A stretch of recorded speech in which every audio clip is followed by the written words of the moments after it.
Good afternoon, everyone, and welcome to this Monday, Manifestation Monday, hashtag Manifestation Monday live stream episode with me, Dr. Aparajita Jidigunta. I am a diversity, equity, inclusion, belongingness, and leadership strategist, consultant, and coach. And to that end, I have a business called AJ Rao LLC, whose motto is making the invisible visible for better equity, better belongingness, better leadership, and overall just a better life. So today's live stream is going to be shorter than usual because my child really wants to have a dance party. So let's get right into it. If you are here, please feel free to let me know in the comments and we can have a quick conversation. What I want to talk to you about today is 3 things you can do to upskill your diversity, equity, and inclusion knowledge and your understanding. And I'm saying this keeping in mind that we are just about 6 to 7 weeks away from 2021, and 2020 has been a total doozy. And we understand that there is a greater movement for equity and inclusion happening right now, but many of us are caught up in the midst of that, wondering where our voices belong in that larger movement. And many of us are still coming from this place of fear that we don't want to say or do the wrong thing to hurt ourselves. And of course, there are also many of us who think that by including more, we're actually going to end up excluding ourselves. And so all of these are myths. And I want to very, very briefly try and give you some tips to start dismantling these myths. To dismantle them completely is a much larger body of work. But the least I can do today is to get you started on this journey so that you understand that inclusion includes all of us, and all of us have a voice and a perspective that can be helpful and can be valid and can be monumentally impactful when we think about diversity, equity, and inclusion in the right way, and when we create actions using that framework. So let's get right into it. 3 things you can do right now to upskill your diversity, equity, inclusion knowledge and understanding. Number one, understand that the work starts with your mindset and your lens, and invest in making the changes that you want. The reason I say this is for those of us who have been historically marginalized in one way or another, whether it's because we're a woman, a person of color, a woman of color, somebody on the LGBTQIA+ spectrum, or somebody who manages a visible or invisible challenge, a health challenge of some kind. We have historically been marginalized in terms of not having our needs met and not having our voices heard or seen or appreciated. This does not mean that our perspectives or our voices are non-existent. All of us have voices. And in fact, those of us who have walked the walk as marginalized people, we have already done the work to understand what the inequities are. We have already done the work because we've lived through these disparities and we've experienced the impact and outcome of disparities and inequities in our lives. So if you want to upskill your diversity, equity, and inclusion knowledge and be a better leader, so that you can understand better and impact better, realize that this work starts with your mindset and the lens through which you are viewing the world. All of us have privileges. All of us have struggles. Actually, most of us have privileges and all of us have struggles. So understanding that your lens needs to change and understanding that your mindset needs to change. In that, you need to, you have an opportunity. You get to learn from those who have these experiences of being marginalized, and that they are going to give you a far more nuanced understanding than any scientific journal or a book can. Because at the end of the day, what we know about science, what we know about these scientific journals, what we know about this entire body of work is that that has also been created into a structure that has marginalized certain voices, perspectives, and opinions. So if you are only reading, these scientific journals or books or articles, then you are not getting the complete picture. So expand your horizons, expand your perspectives by changing your lens, by changing the material that you read, by talking to people who usually aren't represented in these bodies of works, and then invest in making the changes that you want. Invest in that. Invest your time, invest your financial resources, invest in that, because that is going to be the best investment you can make in your life. Because when you realize it starts with your mindset, and when you realize it starts with your lens, you actually are making the investment in yourself, in your own growth. And that growth and that learning that you experience, nobody can take away from you, no matter how our world changes in the future. It is only going to help you. So that's point number one, understanding that this work starts with you unpacking everything within yourself, which I always keep talking about this, because it's about making your own invisible visible to be a better leader. Second, seek opportunities that push you outside of your comfort zone of listening and learning. Are you in a corporate environment? Are there ERGs that you can join where you can just sit back, listen, and learn from the other members of the ERGs? Are there volunteer opportunities that are available that you normally wouldn't take because you feel like you are not the perfect person for these opportunities? Anytime you get uncomfortable, anytime you think, this is not the right space for me, I encourage you to reflect on that and think about where that discomfort is coming from and why you may not think that that is a good opportunity for you. Because if it is going to help you learn, again, about more nuanced perspectives, a different opinion, if it's going to help you understand the lived experiences of a group of people that you are not used to better, those are the opportunities that you should be seeking, especially if they're uncomfortable, because growth always happens when you are uncomfortable. Growing pains. I always keep saying this too, growing pains. So there is a little bit of discomfort and pain involved, but it is going to expand your perspective. Again, it goes back to that point one. It's going to expand your perspective because you're going to see, by collaborating and working in that team environment, in these opportunities, how you can include yourself and how your perspective can be valid as you learn, how you, as you learn, will have insights that then help others like you who are uncomfortable get out of their comfort zone to learn.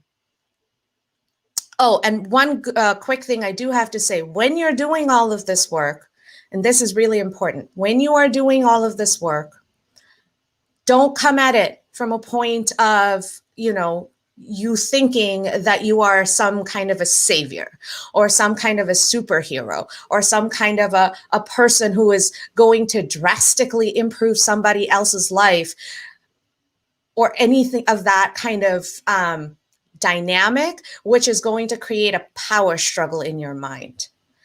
That is not a growth mindset. Nobody needs saving.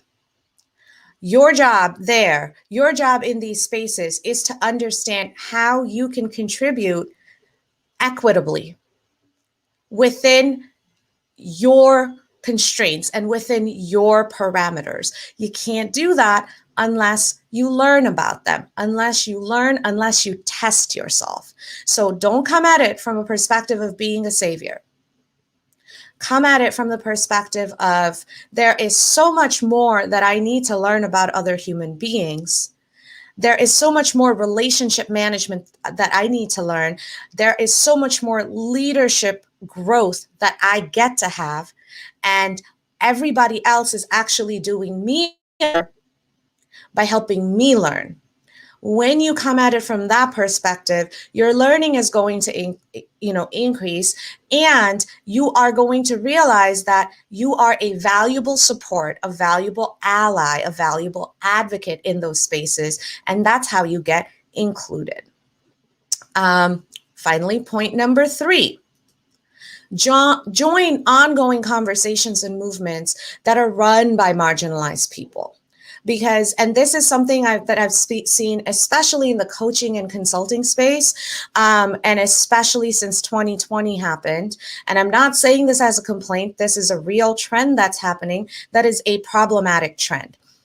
Since 2020 has happened, and since people have started realizing, especially after the murder of Mr. George Floyd, that diversity and equity and inclusion are very important topics, they were also, of course, used by certain parties as money-making opportunities, even though they may not have those nuanced experiences. For instance, I saw quite a number of non-marginalized coaches put out programs for marginalized people, but they did not include any marginalized people on their panels. So if you are going to learn about a marginalized group and there is no representation of that group, what exactly are you learning? You're just talking at each other. Whereas if you join ongoing movements and conversations that are run by the people who have these lived experiences, then the content that you get from there and the experiences that you get from there and the emotional bonds that you build, the trust that you build, the empathy that you build is far greater than somebody coming from the outside and saying, hey, I can teach you all about this, even though I'm not a member of that group. I'm going to make it more concrete for you with an example. It's kind of like if you want to go learn about, I don't know, if I want to go learn about Christianity, would I go to somebody who has lived as a Christian for their whole life? Or would I go to a Hindu guru or some kind of a Hindu teacher and ask them to teach me about Christianity? Now, in this case, in this example, Christianity, especially in America, is still the majority culture. So that may not make, complete sense because you can find that anywhere. But now flip that. Right? What if we lived in a culture where Christianity was the historically marginalized faith? Where if, Christianity was the faith that was historically banned or considered unprofessional or uncool to practice. What about then? In these cases, for many of these marginalized identities have been repressed. They have been told that they are not good enough. So if you want to learn about how they are good enough, go to them. Don't expect them to come to you. Because it's kind of like that Hitch principle, right? I love that movie Hitch. That 90-10 principle. These movements run by marginalized people, they're already going 90% of the way. They're creating these programs. And yes, these programs are used to pay the bills. Everybody has to pay their bills. So all three of these points are interrelated, if you can see. Invest in yourself. Seek opportunities that push you outside of your comfort zone so that you can listen well and learn, and join ongoing movements that are run by the people who have been marginalized so that you can then invest in yourself through them. This is how you upskill your DEI knowledge and understanding. For instance, if I want to learn about the transgender community, I am not going to go talk to a cisgender heterosexual white male person. I'm going to try and find a transgender person. If I want to learn more about the lesbian and gay community, again, I am not going to talk to a heterosexual person. I'm going to try and find somebody in that community, in the lesbian and gay community, and I'm going to invest my resources there, because the depth of the content and the value of the content I get, usually for a lot cheaper actually than some of these other bigger quote unquote programs or more famous programs, my ROI there is far greater. So think about your ROI. If you want to be an inclusive leader or an aspiring leader or an aspiring entrepreneur, or even like, an entrepreneur right now, and you want to actually improve your business, improve your life, and improve this, the situation of disparities that we have created, then you need a very nuanced, whole picture understanding. You need to be able to look at the bigger picture and zoom in and zoom out, back and forth. And that journey starts with yourself realizing that this is how, these three things are how you upskill your knowledge and understanding of diversity, equity, inclusion, and belongingness, so that you can then include yourself, include your perspective, include your insights, and make meaningful contributions. Now, that's about it for me for this one. I will not be here on Friday because, as a diversity, equity, and inclusion expert and a consultant and a coach, I have my C3EB Summit this Thursday and Friday. It's called Culturally Competent Conversations for Equity and Belongingness. And one of the greatest things and one of my biggest moments of pride or points of pride about the C3EB Summit is that we flipped the script on traditional conferences and summits, in that the majority of my speakers are actually from marginalized groups.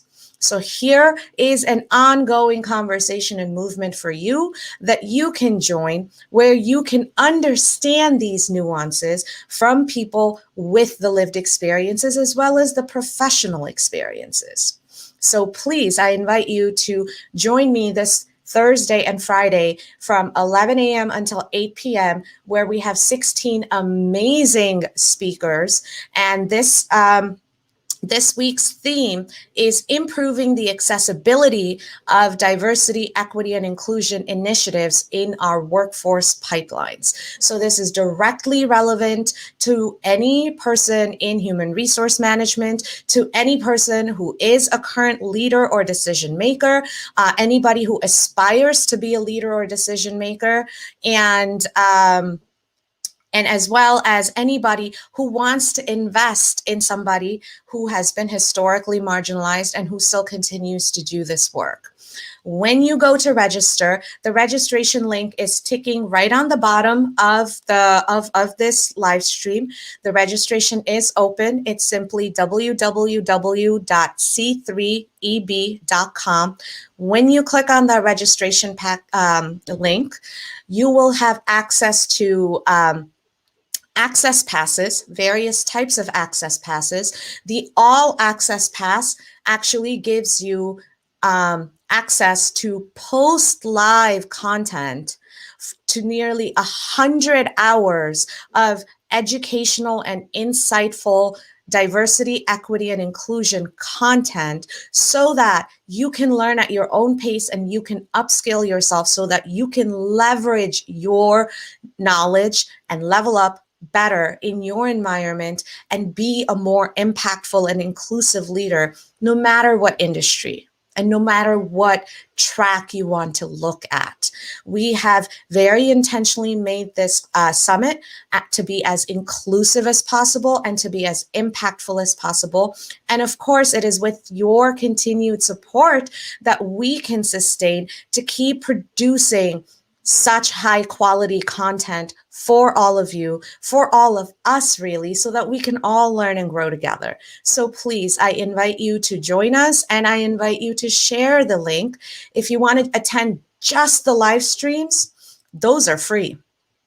It's only the access passes. If you want access to the content after the live stream, that's the only thing that is paid. The live stream itself is going to be free, but of course you will not be able to access that content once the live stream is done. So that's what's going to be happening on my social media across all of my channels, on Facebook, on LinkedIn, and on YouTube on Thursday and Friday. So please, if you want to join the ongoing conversation and you want to upskill your knowledge and understanding of diversity, equity, inclusion, and belongingness, come join us at the C3EB Summit. I'll be back next Monday with another regularly scheduled live stream. But until then, that's it for me, and I will see you at the C3EB Summit on Thursday. Bye.